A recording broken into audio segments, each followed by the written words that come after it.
안녕하세요. 하나금투자에서 석유화학 정유 쪽 담당하고 있는 윤재성이라고 합니다.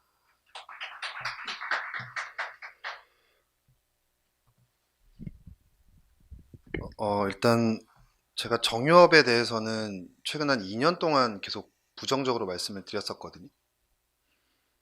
구조적인 수요 감소 요인 때문에 그렇게 말씀드렸던 거고, 반면에 이제 지금 현재 주가라든지 업황은 이 안 좋은 것들을 다 반영하고 있는 상황이라고 생각이 듭니다. 그리고 이제 백신이 나오면서 이제 경제 활동이 정상적으로 돌아갈 수 있는 환경은 어느 정도 마련됐다고 보거든요. 그래서 투자 의견을 바꿨습니다. 2년, 거의 한 3년 만에 오버웨이트로 상향을 했고요. 석유화학 같은 경우는 계속 좀 좋게 보고 있었고, 특히나 내년 같은 경우는 차하정 이상의 호황기를 누릴 수 있다라고 생각을 하고 있습니다. 그래서 우리나라 화학 업체들 전반적으로 주가가 차하정 이상의 주가를 다 보일 수 있다라고 생각을 하고 있고요. 구체적인 내용들은 이제 PT로 말씀드릴 텐데 정유보다는 화학 쪽에 좀 포커싱해서 말씀드리겠습니다. 앞으로 말씀드릴 내용에 대한 개략적인 개요도라고 보시면 될 것 같은데, 지금 코로나 때문에 연료유 수요가 전반적으로 감소해 있습니다. 휘발유라든지 항공유 수요가 다 감소해 있는 상황이고, 당연히 그러다 보니까 유가가 많이 하락해 있는 상황이죠. 그래서 원유 생산량이 지금 미국에서 줄어들고 있는 상황이고요. 원래 미국의 천연가스 자체가 원유 생산하면서 생산되는 게 한 전체 미국 천연가스 생산량이 한 40% 정도 되거든요. 원유 생산량이 미국에서 줄어들다 보니까 천연가스 생산량도 감소하고 있는 상황입니다. 그러다 보니까 이 가스를 베이스로 해서 화학 제품을 만드는 북미 업체들의 경쟁력이 좀 향후 약화될 가능성이 있고요. 상대적으로 이제 아시아 업체들은 유리해지게 됐죠. 왜냐하면 유가가 낮고 아시아 업체들은 원유를 베이스로 해서 화학 제품을 만들기 때문입니다. 그래서 경쟁력이 올라갈 수 있는 환경들이 마련됐다 이렇게 보시면 될 것 같고요. 그리고 또 하나 보실 거는 EMP 업체들이 지금 원유 때문에 유가 때문에 힘들어진 상황이다 보니까 캐펙스 컷이 계속적으로 발생을 하고 있습니다. 이러한 부분들도 향후 예정되어 있는 증설들을 취소시킬 수 있는, 딜레이 시킬 수 있는 요인이라고 보고 있고요. 이런 부분들은 공급 감소 요인이라고 생각하시면 됩니다. 그래서 유가가 하락하면서 저유가가 지속이 되면서 공급이라든지 경쟁력 이런 부분들이 다 변화하고 있다고 생각하시면 될 것 같고, 반면에 수요 같은 경우는 올해 코로나에도 불구하고 수요가 굉장히 괜찮았습니다. 언택트 환경이 되면서 수요가 좋아진 건데, 그러니까 예를 들어서 저희가 외부 활동을 안 하고 여행을 안 하면서 하는 행동들을 생각해 보시면 가정에서 리모델링도 많이 하셨고요. 그리고 가전제품도 많이 사셨고 온라인 쇼핑도 많이 하셨거든요. 이런 일련의 행위들이 사실은 석유화학 제품의 수요를 늘리는 행위들이었다고 보시면 됩니다. 그것 때문에 사실 올해 석유화학 수요는 글로벌 GDP가 역성장했음에도 불구하고 굉장히 견조했다라고 보시면 될 것 같거든요. 그러면 백신이 개발되고 나면 어떨 거냐라는 건데, 사실 제가 지금 말씀드렸던 수요들은 기존에 없던 수요들이었다고 저는 생각을 하고 있습니다. 그 부분은 제가 좀 이따 말씀드릴 건데, 그러면 없던 수요들이 발생을 하면서 올해 수요가 좋아졌는데, 만약에 이제 백신이 개발되면 컨택트랑 관련되어 있는 쪽이 좋아질 수 있을 거예요. 예를 들면 자동차라든지 의류 쪽이 가장 대표적일 것 같은데요. 실제로 그쪽이 좋아지는 것도 확인이 되고 있는 상황이고요. 그래서 올해 언택트 관련 제품들이 워낙 좋았는데 내년부터는 이 컨택트 관련된 제품들도 좋아지기 시작하면서 전반적인 석유화학 수요는 내년에도 강할 거다라고 말씀을 드립니다. 차정 시기 이상의 호황기를 전망을 하고 있는데요. 예전에 2011년도 2분기를 한번 보시면 그때가 이제 차정 때 피크였거든요. 주요 업체들의 합산 영업이익률을 보시면 영업이익률이 11% 정도 됐었어요. 그리고 2017년도도 사실 굉장히 좋았던 시기인데 그 당시 때 맥스 영업이익률이 14% 정도 했었거든요. 이번 3분기 기준으로 보면 올해 3분기가 11% 영업이익을 했습니다. 이미 차정 때 영업이익률에 도달을 했고요. 과거에 17년도 좋았던 영업이익률까지도 거의 육박해 있습니다. 근데 이 영업이익률 11%라는 게 올해 롯데케미칼이 대상공장이 사고가 나서 사실 제대로 못 따라갔습니다. 그래서 롯데케미칼은 이번 분기에 하이 싱글 정도 영업이익률밖에 못했거든요. 나머지 업체들, LG화학이 이번에 석유화학 쪽에서 20% 영업이익률을 했고요. 금호석유도 20% 영업이익률을 했습니다. 그리고 대한유화도 15% 정도를 했고요. 그래서 만약에 롯데케미칼이 정상적으로 돌아갔다면 아마 이번 3분기에 지켰던 이 숫자는 15% 이상까지도 찍혔을 것 같아요. 그러면 과거 대비해서 영업이익률을 훨씬 넘어서는 상황이라고 보시면 될 것 같고요. 그래서 내년도가 되면 이 롯데케미칼도 정상화되면서 전체적인 영업이익률이 2017년도, 11년도를 넘어서는 이익률을 찍을 수 있다라고 생각을 하고 있습니다. 영업이익 자체도 마찬가지일 것 같고요. 그러면 앞서서 제가 없었던 수요가 생겨난 것 같다라고 말씀을 드렸었는데, 그럼 이 수요가 어디서 왔을까라는 거거든요. 제가 한 2달 전, 3달 전부터 계속 석유화학이 굉장히 좋은 것 같다라고 뭐 미팅을 하면서도 많이 말씀드렸는데, 의문은 그거였어요. 경기가 별로 좋은 것 같지는 않은데 왜 이렇게 석유화학 수요가 좋냐? 마진은 왜 이렇게 좋냐? 이런 게 사실 가장 투자자들의 의문이셨거든요.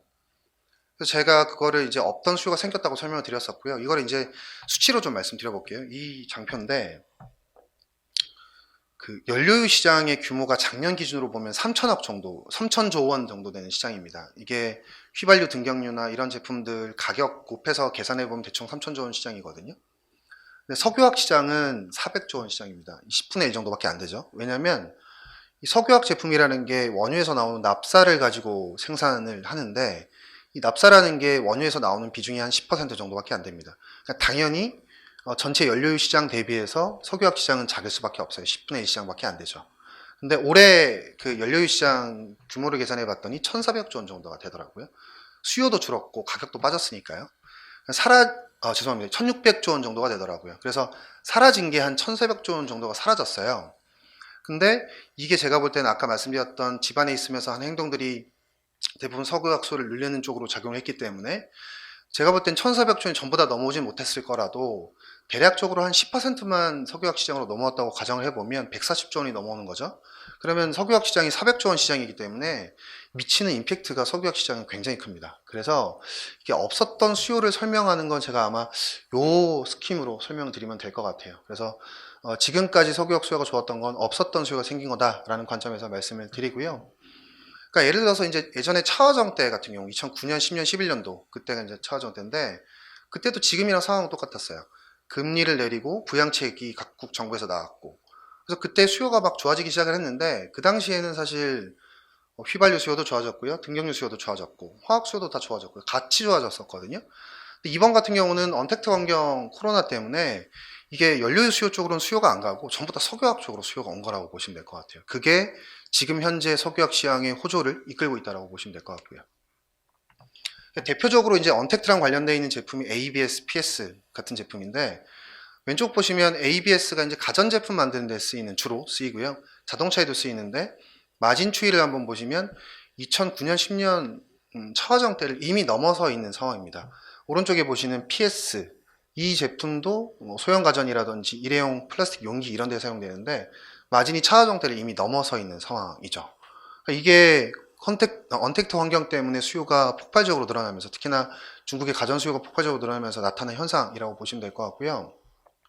내년 같은 경우에는 PS 쪽은 증설이 아예 없습니다. 그래서 내년도에도 굉장히 좋을 수밖에 없을 거라고 생각하고 있고요. ABS는 한 5% 정도의 증설이 예정이 되어 있긴 합니다. 근데 자동차가 최근 들어서 좋아지기 시작을 했잖아요. 자동차에 사용되는 ABS의 비중이 한 15% 정도 됩니다.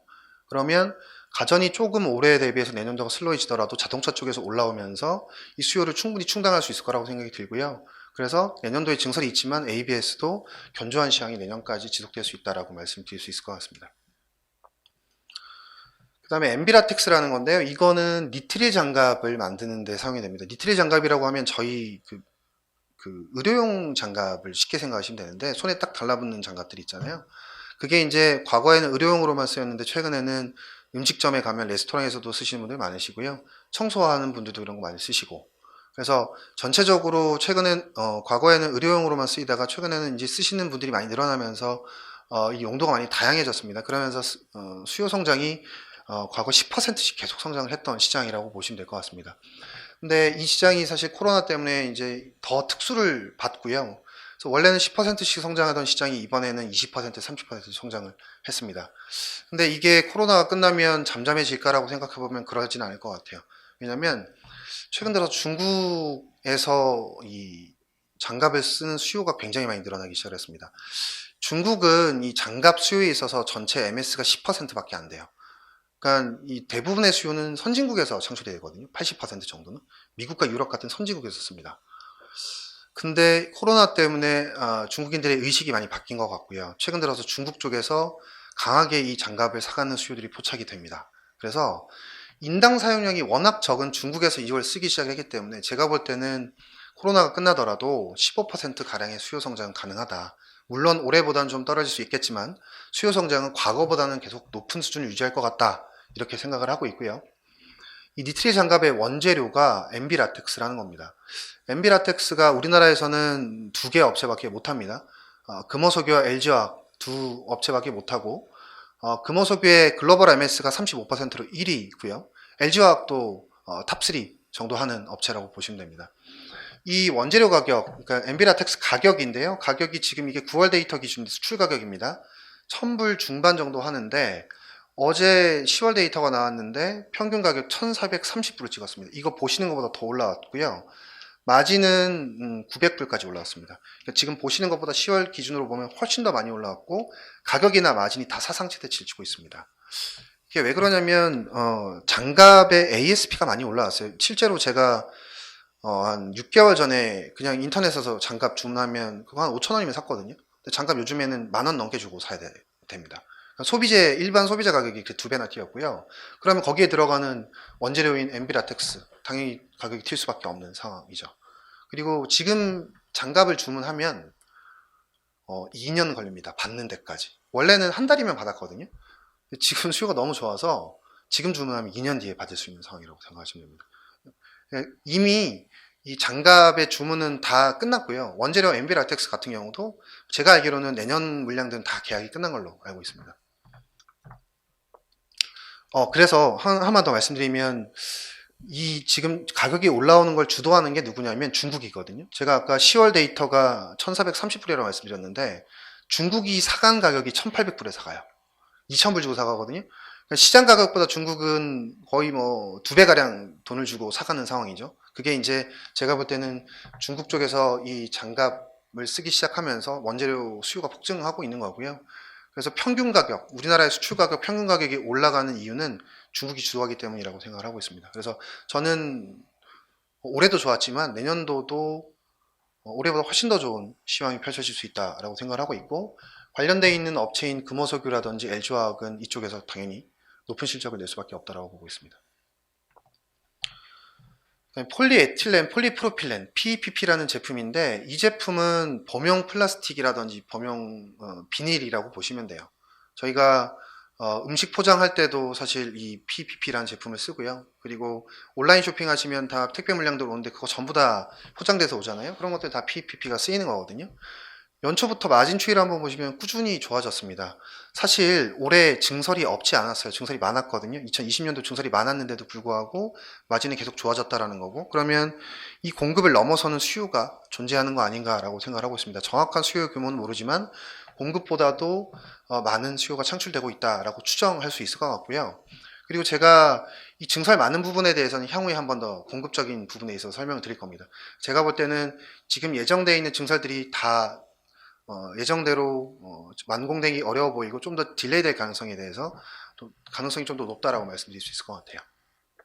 그래서 이런 제품들도 사실 이게 언택트 환경이 지속된다라고 하면 당연히 내년도에도 좋을 수밖에 없다라고 보고 있고 사실 이런 제품들은 언택트 환경에서도 영향을 받지만 컨택트 환경이 되면 또 기본적인 수요들이 있거든요. 이런 것들이 좋아지면서 내년도의 수요는 꾸준히 좋을 수 있다라고 말씀드립니다. 그리고 건설 관련 같은 경우도 이게 언택트의 수혜라고 보시면 되는데요. 왼쪽 보시면 미국의 신규 주택 판매, 기존 주택 판매 추이인데 워낙 지금 서프라이즈가 나고 있는 상황이죠. 이게 왜 그런가 봤더니 뉴욕 도심에서 외곽으로 빠져나가는 거주지를 옮겨가는 수요들이 굉장히 많은 것 같고 그것 때문에 리모델링 수요가 굉장히 좋다는 얘기들이 많습니다. 실제로 글로벌 페인트 업체들 과점하는 업체들이 꽤 많거든요. 과점 업체들이거든요, 대부분. 페인트 업체들이 이번 분기 실적을 보면 수요가 좋았다는 표현들, 스트롱하다는 표현들을 굉장히 많이 씁니다. 이유가 뭔가 봤더니 DIY 수요, 리모델링 수요 때문에 페인트가 좋았다고 하거든요. 근데 제가 볼 때는 페인트 관련된 수요는 내년도에 더 좋아질 것 같아요. 왜냐하면 올해는 좋아진 게 이런 DIY 수요만 가지고 좋아졌는데 사실 페인트의 가장 큰 전방은 자동차, 조선, 건설 쪽이거든요. 이쪽이 다 지금 좋아지고 있는 시그널들이 나오기 때문에 제가 볼 때는 페인트 관련되어 있는 제품군들도 다 좋아질 수밖에 없다라고 보고 있습니다. 그리고 페인트도 건설 쪽으로 쓰이지만 PVC도 쓰이거든요. PVC 마진이 이게 차화정 그 2000년부터 그려보면 차화정보다도 훨씬 좋습니다. 20년 내 가장 좋은 마진을 찍고 있다고 보시면 될 것 같고요. 그리고 이 PVC에 들어가는 첨가제가 있습니다. 가소제라는 게 있고 가소제 원재료도 있는데 이 PVC 첨가제들도 최근에 좋아진 게 보이거든요. 그러니까 제가 볼 때는 PVC가 좋아진 게 단순히 공급 이슈 때문에 공급 차질이 발생해서가 아니라 수요가 좋아지기 때문에 이 PVC가 이렇게까지 좋아진 거다라고 생각을 하고 있습니다. 그리고 건설 쪽에 사용되는 게 폴리우레탄도 있습니다. 폴리우레탄의 원재료라고 하면 프로필렌 옥사이드, MDI, TDI 이런 것들이 이제 폴리우레탄에 사용되는 건데요. 폴리우레탄은 어떤 쪽이냐면 그 건물의 단열재로도 사용이 되고 그리고 소파, 침구 이런 것들이 다 폴리우레탄이 들어가거든요. 당연히 그것도 건설과 관련이 깊죠. 이런 쪽도 최근에 바닥을 찍고 뚜렷하게 회복되고 있는 모습들이 나타나고 있습니다. 그래서 아마 내년도에는 인프라 투자나 이런 것들이 이제 정상화되기 시작을 할 거예요. 백신 개발이 되더라도 백신 개발이 되면 그럼 그런 부분들 감안하면 사실은 전체적인 인프라 투자가 늘어나면서 PVC나 이런 관련되어 있는 체인들이 다 좋아질 수 있는 여지가 충분히 있다고 말씀드립니다. 그리고 이제 컨택트 제품 중에서 언택트화가 진행이 되고 있는 쪽도 있습니다. 제가 볼 때는 이제 자동차가 그런 쪽일 것 같은데요. 왼쪽에 보시면 중고차 가격, 이 미국 쪽 중고차 가격의 인덱스인데 최근에 급등세를 보이고 있거든요. 왜 그런가 봤더니 올해 자동차 생산량이 코로나 때문에 사실은 정상적이지 않았던 것 같아요. 그러다 보니까 수요가 다 중고차 시장으로 몰렸던 것 같은데 주로 팔리는 아이템들을 봤더니 픽업 트럭들이 굉장히 잘 팔리고요. 럭셔리 차도 잘 팔리는 것 같고. 이게 왜 이런 모습이 나타나나 봤더니 미국 같은 경우가 해외여행이 안 되니까 국내 여행들이 굉장히 많이 하는 것 같고요. 그래서 되게 재밌는 내용을 봤던 게 뭐냐면 미국인들의 20%가 올해 처음으로 국립공원을 캠핑을 했다고 하더라고요. 그리고 죄송합니다. 20%가 국립공원을 방문했다 그러고요. 그리고 한 10% 정도는 처음으로 캠핑을 했다 그럽니다. 그래서 이런 세컨카에 대한 수요가 늘어날 수밖에 없는 환경이 이제 코로나 때문에 펼쳐진 거고, 그래서 사실 자동차 쪽이 좋아지기 시작하는 것도 제가 볼 때는 이러한 그 컨택트의 언택트화가 진행되면서 나타나는 현상이라고 보여지거든요. 중국도 마찬가지예요. 중국도 보니까 인근 지역으로 여행을 굉장히 많이 한다고 하더라고요. 소매 판매 증가율이 지난 3년 동안 역성장이었습니다. 근데 작년 대비해서 지금 늘어나고 있는 거거든요. 이게 QOQ가 아니고요. 작년 대비예요. 작년 코로나 없을 때 대비해서 지금 늘어나고 있는 거거든요. 제가 볼 때는 중국이 자동차 이렇게 팔리는 것도 어떻게 보면 이 컨택트 관련 제품인데 언택트화가 진행되고 있는 과정이 아닐까라고 보고 있고, 내년도에 백신이 개발되면서 이제 소비 여력이 계속 늘어나면 추가적으로 자동차 구매량은 더 늘어날 수 있겠죠. 보복 소비가 나타날 수도 있고요. 그래서 자동차와 관련되어 있는 제품군들도 저는 좋아질 수 있다고 생각하고 있습니다. 자동차랑 관련되어 있는 제품군 중에서는 폴리카보네이트라는 제품군들이 이제 제품이 눈에 띄는데요. 왼쪽에 보시면 폴리카보네이트의 중국 가격입니다. 최근에 급등세를 보이고 있고, 자동차 내장재라든지 이제 외장 헤드라이트 이런 쪽에 이제 폴리카보네이트가 쓰이거든요.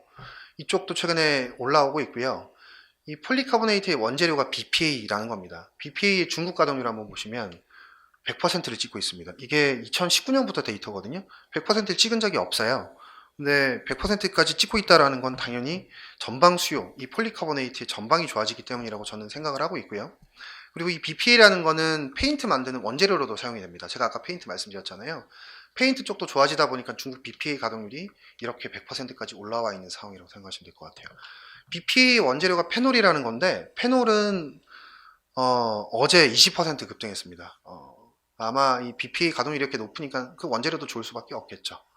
그래서 지금 전반적으로 자동차 관련되어 있는 체인들도 좋아지기 시작했다 이렇게 말씀드리고요. 자동차가 좋아지면 타이어 쪽도 좋아질 수가 있겠죠. 구디어 같은 경우가 이제 타이어 업체인데 오늘도 뉴스가 나왔습니다. 타이어 가격 인상한다는 얘기도 나왔고, 사실 원재료 가격이 올라서 타이어 가격 인상하는 건데 이게 수요가 안 좋으면 그렇게까지 인상을 못 하거든요. 그러니까 타이어 가격 인상 얘기도 나왔고, 실제로 구디어가 얘기하는 거는 QOQ로 계속 분기 대 분기로 계속 판매량이 늘어나고 있다고 얘기를 하고 있습니다. 조금씩 회복은 되는 것 같고요.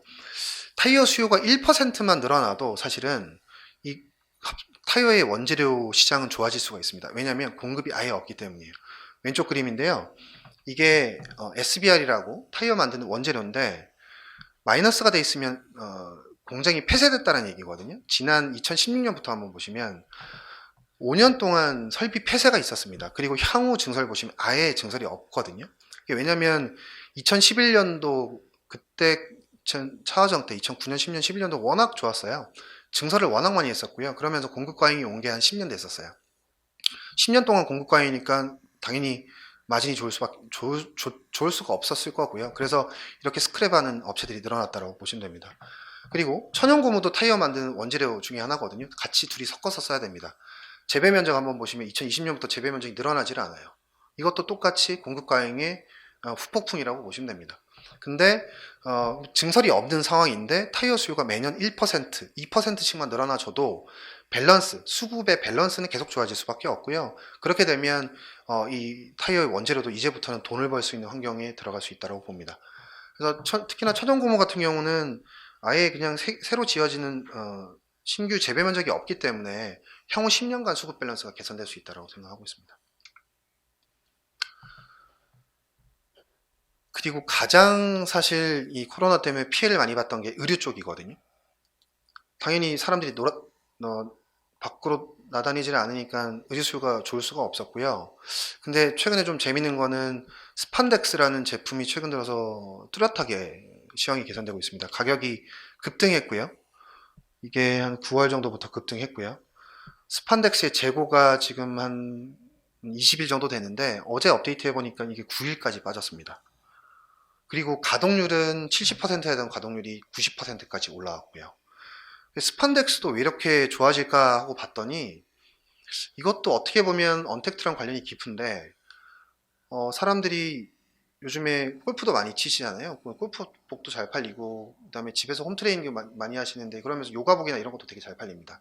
이런 것들이 다 시축성이 있어야 되는데 이게 다 스판덱스가 사용이 되거든요. 그래서 그런 수요들이 스판덱스 수요를 좀 자극하고 있는 것 같고 근데 스판덱스라는 거는 사실 혼자만 가지고 옷 만드는데 못 씁니다. 혼용해야 됩니다. 폴리에스터랑 같이 혼용을 해야 되거든요. 만약에 예를 들어서 폴리에스터가 한 95%, 96% 들어가면 스판덱스가 한 3, 4% 정도 들어가요. 혼용해서 쓰는 아이템이거든요.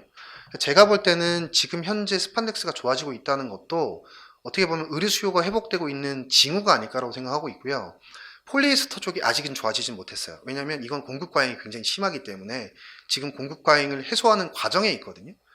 그러니까 상대적으로 좀 시황의 회복이 느릴 수는 있지만 방향성으로 봤을 땐 저는 폴리에스터 체인 쪽도 돌아서고 있는 그림이 나타나고 있다고 보고 있고 아마 내년도가 되면 그게 뚜렷하게 보일 것 같고요.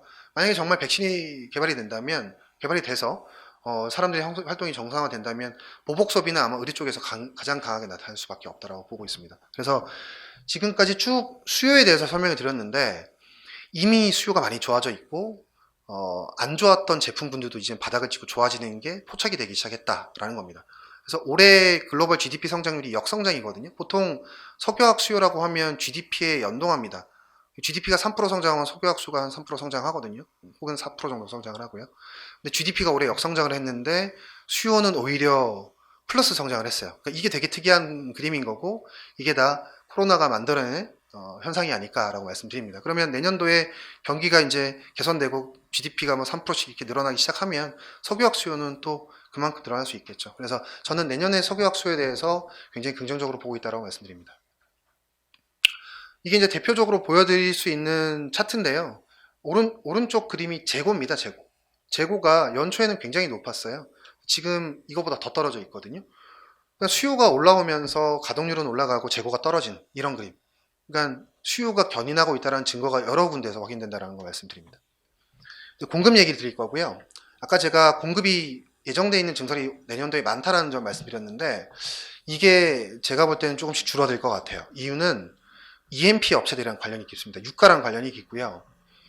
글로벌 석유화학 업체들을 탑 10을 보면 그 안에 EMP를 같이 하고 있는 업체가 한 5개 정도 있습니다.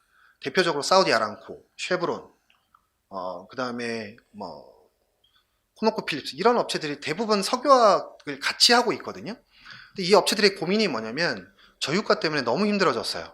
그래서 부채도 많이 늘어났고 굉장히 지금 재무적으로 힘든 상황이거든요. 그래서 당연히 캐펙스 컷을 할 수밖에 없는 상황이고요. 가장 대표적으로 이제 사우디 아람코가 이제 이런 모습들을 보여주고 있습니다. 사우디 아람코가 중국에 짓기로 했던 석유화학 정유 플랜트를 지난 한 3개월 전에 짓기로 했던 플랜트를 취소를 했어요. 그리고 사우디에 2025년 완공을 목표로 했던 글로벌 최대 화학 프로젝트가 있습니다. 얀부에 짓기로 했던 건데요. 그것도 최근에 취소를 했어요. 왜 사우디가 취소를 하나 봤더니 원래 상장하면서 배당을 많이 주기로 했는데 지금 배당을 할 수 있는 환경이 아닌 거죠. 그래서 캐펙스 컷을 할 수밖에 없는 거고, 그래서 이 업체들이 사우디가 캐펙스 컷을 하면서 이제 증설 취소가 나온 겁니다. 근데 이런 그림들이 보니까 쉐브론도 10월 20일 날 미국에 짓기로 했던 플랜트 취소했고요. 그다음에 포모사도 같은 날 미국에 짓기로 했던 설비를 증설 취소를 했습니다. 증설을 취소를 했습니다. 그래서 EMP 업체들이 힘들어지면서 이런 증설 취소나 재검토들이 계속 나오기 시작했다라는 거고, 또 하나의 축은 뭐냐면 BP나 사솔 같은 업체에서 나타나는 건데요. 이 업체들도 EMP 업체들이죠. 사솔 같은 경우는 남아공의 EMP 업체거든요. 이 업체들이 석유화학 사업부를 매각을 하고 있습니다. BP는 한 4달 정도 된 것 같아요. 이네오스의 석유화학 사업부를 매각을 했고, 남아공의 사솔 같은 경우는 4년 전에 미국에다가 ECC를 지었는데요. 이거를 리온델 바젤에다 매각을 했습니다. 매각했던 금액이 얼마냐면 4조 원 정도의 매각을 했거든요. 근데 이거 지을 때 13조 원이 들었습니다. 그러니까 13조 원을 들여서 공장을 지었는데 4조 원에 매각을 했어요. 그러니까 그만큼 지금 고육지책이라는 거죠. 이 업체들도 보면 다 EMP 업체들이기 때문에 너무 재무 상태가 힘들어져서 그럴 수밖에 없는 선택인 거거든요. 그래서 제가 볼 때는 기존의 석유화 하는 플레이어들 입장에서는 굳이 지금 불확실성도 있는 상황에서 신규로 플랜트를 많이 6조씩 막 들이면서 공장을 지을 필요가 없을 것 같아요. 왜냐하면 이런 업체들이 계속 싸게 물건을 내놓거든요. 그런 업체들 싸게 인수하면 되죠. 그래서 저는 EMP 업체들이 힘들어지면서 이 물건을 내놓고 이것들이 나중에 통합되는 과정에 지금 직면에 있다고 보고 있습니다. 통합될 거라고 보고 있고요. 그래서 기존에 증설을 계획했던 업체들도 아마 증설 안 하고 이렇게 새로 나오는 물건들을 싸게 살 것 같아요. 그런 그림이 나오고 있고, 그래서 증설은 제가 볼 때는 딜레이 될 가능성이 매우 높다고 봅니다. 왼쪽 그림이 뭐냐면 녹색이 작년에 예상했던 증설의 궤적이에요. 회색이 올해 예상하고 있는 증설의 궤적이거든요. 19년, 20년도가 뚜렷하게 보이죠. 원래 예상했던 것보다 줄어요. 그리고 뒤에가 막 늘어납니다. 21년, 22년, 23년도, 23년도가 늘어납니다. 이 말은 증설이 딜레이 되고 있다는 얘기죠. 제가 볼 때는 내년도에 증설 많아서 되게 걱정하시는데 이것도 분명히 딜레이가 될 겁니다. 왜 그렇게 말씀드리냐면 오른쪽 그림인데요. 제가 4년 전에 썼던 보고서에서 그대로 갖고 온 겁니다. 로직은 똑같습니다. 14년도에 예상했던 증설, 16년도 2년 지나고 나서 실제 업데이트 해보니까 증설. 원래 15년, 16년도에 증설이 굉장히 많았어요. 근데 업데이트 해보니까 2년 뒤에 업데이트 해보니까 절반밖에 증설이 없었습니다. 그래서 사실 이 당시에 나타났던 그림이 14년도 유가가 빠졌으니까요. 캐펙스 컷이 다 들어왔죠. 그러면서 다 증설이 이렇게 밀렸던 거거든요. 그러면서 우리나라 화학업체들이 15, 16, 17년도까지 좋았습니다. 이러한 그림이 똑같이 내년도, 내후년도에도 나올 수밖에 없다. 그래서 결론적으로 공급은 지금 보시는 것보다 줄어들 가능성이 높다라는 거고, 수요는 아까 말씀드렸지만 생각하는 것보다 더 좋아질 가능성이 있다. 이렇게 말씀드립니다. 그래서 수급 밸런스가 향후 2년 동안 좋아질 수 있을 거라고 저는 생각을 하고 있고요. 그리고 또 하나 중요한 거는 경쟁력입니다. 보시는 그림이 왼쪽은 리온델바젤이라고 글로벌 5위 업체, 화학업체고 우리나라 화학업체들의 영업이익률이랑 같이 쭉 그려놓은 겁니다. 분기별로. 오른쪽은 웨스트레이크라는 업체랑 영업이익률 비교한 건데 2017년도에 업황이 좋았어요. 그 당시 보시면 그래도 미국 업체가 조금 더 좋았습니다. 영업이익률이. 보시면 둘 다 미국 업체가 더 좋았어요. 근데 최근 들어서 이게 이번 3분기 숫자거든요.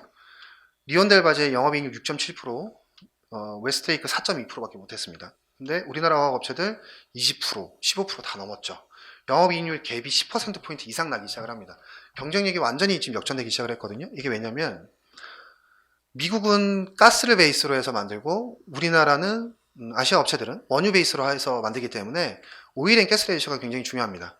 오일 앤 가스 레이셔가 높다라는 거는 상대적으로 우리나라 업체들의 경쟁력이 떨어진다는 얘기인데 이게 떨어지기 시작하면 우리나라 업체들이 경쟁력이 올라가거든요. 실제로 오일 앤 가스 레이셔가 10배 이하였던 이 구간 과거를 한번 보시면 그냥 에틸렌 만드는 원가가 우리가 훨씬 더 싸요.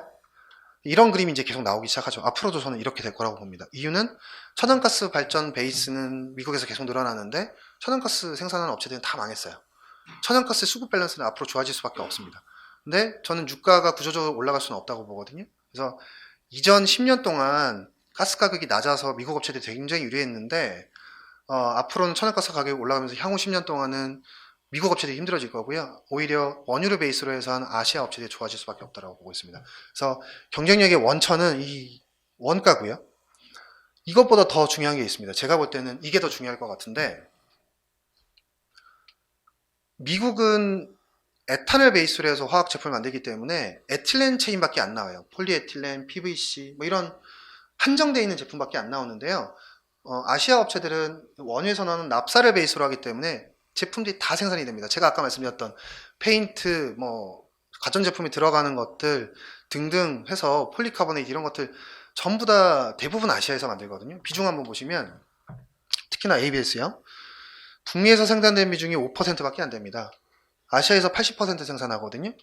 ECH 페인트의 원재료거든요. 요거 북미에서 13%밖에 생산 안 되고 70%는 아시아에서 생산합니다. 손세정제 IPA거든요. 아시아에서 50% 생산하고 북미에서 20%밖에 생산이 안 됩니다. 다 이런 식이에요. 그러니까 지금 이익률 차이가 이렇게 나기 시작하는 건 원가도 원가지만 지금 수요가 이미 좋아져 있는 아이템들을 만들어낼 수 있는 업체가 아시아의 업체밖에 없어요. 그래서 당연히 아시아 업체들이 이익률이 좋을 수밖에 없는 거고요. 이런 그림은 내년도에도 지속될 수 있다고 보고 있습니다. 주식 관점에서 말씀드리면 이제 글로벌 투자자 입장에서 만약에 시클리컬에 대한 베팅, 뭐 소재 산업재에 대한 베팅이 들어온다면 이제부터는 화학주를 투자할 때는 글로벌 투자자들은 북미 업체들보다 아시아 쪽을 선택할 가능성이 높겠죠. 그래서 그런 부분들도 저는 우리나라 화학 업체들 주가 측면에서는 좋을 수 있는 포인트라고 말씀드리고요. 제가 이거 하나는 안 들어갔는데 제 슬라이드가 하나 안 들어갔는데 이제 하나만 더 말씀드리면 이제 결국 그래서 차화정 때보다 더 좋은 사이클이 올 수 있다고 말씀을 드리는데 이유는 제가 아까 가동률들을 보여드렸지만 가동률이 100%에 육박해 있는 제품들이 굉장히 많아요. 근데 보통 저렇게 100% 가동률이 보이려면 경기 사이클이 좋아진 지 한 1년이나 1년 반은 돼야 그래야지 가동률이 100%에 도달했다 그러고 막 물량이 없다 그런 얘기가 나오거든요. 근데 지금 경기는 바닥치고 이제 막 돌아서기 시작을 했잖아요. 미리 지금 시황은 이미 좋아져 있어요. 만약에 내년도에 수요가 좀 더 좋아진다면 지금 타이트한 시황은 더 타이트해질 수 있겠죠. 그래서 경기 사이클보다 석유화학 시황이 먼저 좋아졌다. 되게 특이한 그림이다라는 거고, 두 번째는 뭐냐면 제가 아까 이익률 보여드렸잖아요. 이익률이 이미 정상적이었다면 차화정은 이미 넘어서 있습니다. 그러면 시황이 조금 더 좋아질 수 있다면 이익률이 아마 제가 볼 때는 과거에 기록했던 10% 초반이 아니라 20%까지도 갈 수 있다고 보거든요. 그래서 이익률이 좀 더 좋아질 수 있다는 포인트. 또 하나는 뭐냐면 캐파입니다. 우리나라 화학업체들이 캐파가 다 차화정 때 대비해서 거의 2배씩 늘었어요. 뭐 LG화학은 2배까지는 안 늘은 것 같은데 대한유화 같은 작은 업체들은 2배씩 늘었고요. 롯데케미칼도 한 2배 가까이 는 것 같아요. 금호석유 같은 업체도 거의 2배 이상 늘었고요. 그래서 차화정 대비해서 캐파가 다 2배 이상, 2배 가까이 늘었어요. 그럼 이익률은 차화정 때만큼 나올 수 있거나 혹은 더 잘 나오는데 캐파가 더 늘었으니까. 제가 볼 때는 이익은 무조건 차화정 때 넘어서고 17년도 넘어설 수 있다고 봅니다. 근데 밸류에이션인데요. 밸류에이션 이제 말씀 많이 하시죠. 뭐 이 석유화학 산업으로 밸류에이션 많이 받을 수 있냐. 제가 말씀드리는 건 이제 석유화학에 대한 밸류에이션 올라간다가 아니고요. 우리나라 화학 업체들의 재무 상태를 보면 하나솔루션이랑 LG화학은 신사업을 했죠. 태양광 사업도 하고 배터리 사업하면서 순차익감이 많이 늘었어요. 그러면서 이제 사실 그거에 대한 밸류에이션을 받기 시작한 거고요. 실제로 주가는 차화정을 다 넘어섰습니다. 지금 현재. 근데 이제 나머지 업체, 못 오르는 업체들, 금호석유, 롯데케미칼, 대한유화 이런 업체들 보면 밸류에이션을 많이 못 받지만 긍정적인 게 뭐냐면 재무 상태가 너무 좋아요. 내년도에 순연금으로 다 돌아섭니다. 그래서 차화정 때는 이런 그림이 나오지 못했어요. 그때는 정말 차입금이 굉장히 많았거든요. 근데 지금은 차입금 자체가 많이 줄었고 오히려 순연금으로 돌아섰습니다. 이걸 바탕으로 해서 뭔가 신사업을 할 수 있는 그런 포텐셜들이 있어요. 그래서 뭐 롯데케미칼이나 다른 화학업체들 쭉 보면 신규 사업 한다는 얘기들, M&A 한다는 얘기들 계속 나오거든요. 작은 업체들 중에서 그런 업체들이 되게 많아요. 그래서 화학은 화학대로 이제 실적이 좋아지는데 이런 재무 구조를 바탕으로 해서 신사업들을 붙여나가면 전체적인 회사의 밸류에이션이 올라갈 거고요. 차화정 때만큼의 밸류에이션 못 가도 차화정의 뭐 절반 정도의 밸류에이션만 가도 어닝 자체가 차화정 이상을 넘어설 거기 때문에 제가 볼 땐 주가는 전부 다 차화정의 주가를 다 넘어선다라고 생각을 하고 있습니다. 그래서 화학업체들 내년도에 굉장히 좋을 것 같고요. 아까 제가 뭐 저 운송 쪽 PT 하는 것도 옆에서 얼핏 들었는데 경기가 좋아지고 있다라는 시그널들 말씀하셨잖아요. 실제로 저희 화학업체 쪽에서도 포착이 되고 있습니다. 그래서 내년도에는 전체적으로 이제 화학업체도 좋게 보셔도 될 것 같고, 정유업체는 이제 그냥 트레이딩 관점으로 보시는 게 맞을 것 같다라고 말씀을 드립니다. 네, 말씀 다 드렸고요. 네, 잘 들어줘서 감사합니다.